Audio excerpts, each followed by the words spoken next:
Hey ladies and gentlemen, welcome back to another book review. First, I want to apologize about the background noise. I have fans on. It is extremely hot where I'm at, so I need some cool air.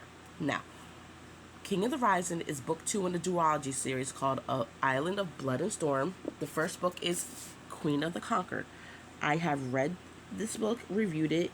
I will link that video in the description box below. The back of the book will not focus enough for you guys to see it. Like, for some reason, it's just not focused. I don't know why. Not sure. Maybe it's too dark in here. Let me see if I can turn on some lights. See if that'll help. Oh, that might help.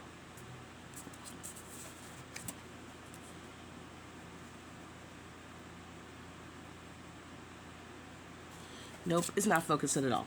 So, before I read the back of the book, I want to give you a little story. So, I got these two books from a library book sale. Now, I got Queen of the Conquered in July of last year. So, I've had this book for about a year. I got this one in October of 2024. So, I've had it a little bit over 6 months, I think. Which is funny because when I read this recently, I was like, oh my God, I got to get the next book. Lo and behold, I was reviewing videos and I had it. So I'm going to say, you guys, if you love to buy books, check out your libraries and your thrift stores. They are great little spots to find books, and they're usually very cheap. And people that donate them usually have their books in very good condition. Me, I donate books. Sometimes they're rough, sometimes they're not. But I figure if people want to read them, they'll read them. I don't remember how much the Queen of the Conquered was, but I know this one came in a $5 bag of books. Yeah, my library does books. You can get them $5. You fill up a bag. I love it. I think this might have been like $1. If not, I'm not sure.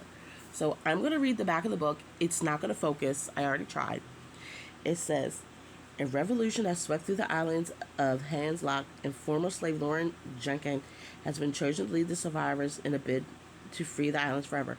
But the rebels are running out of food, weapons, and options as they're furring inch closer to reclaim the island with every battle. Lauren is faced with a choice that could shift the course of the revolution in their favor or doom it forever.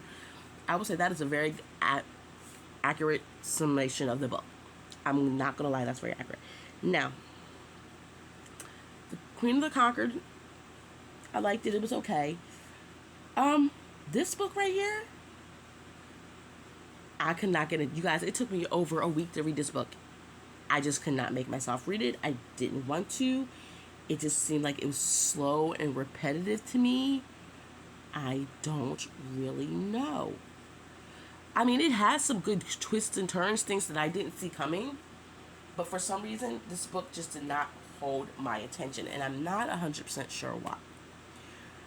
But it is a good series. It's one of them series that will make you think. It's listed as science fiction because the people in this book have some kind of special abilities. Not sure if that would be science fiction or paranormal. I guess it's how you word it. But I have to say, the writer did a really good job in pulling me in with Queen of the Conquered to make me want to read King of the Rising. And I only think that I didn't get into this because I knew how it was going to end. I absolutely knew 100% how it was going to end. Now, is that a bad thing? No. But when I'm reading this type of book, I didn't want to know how it was going to end. And I just knew it in my heart. And I was right. That might have been it. But you guys if you've read this series, tell me what you think about it. I'm going to say this is a series that you would want to read if you like that kind of historical fiction with a little bit of sci-fi paranormal. Like I said, it's not bad. It just might be I'm getting into a reading slump. I don't know. But again, it was just the second book. I just knew what was going to happen. But all right, ladies and gentlemen, I hope everyone has a good morning, afternoon, evening, and I will talk to you later. Bye.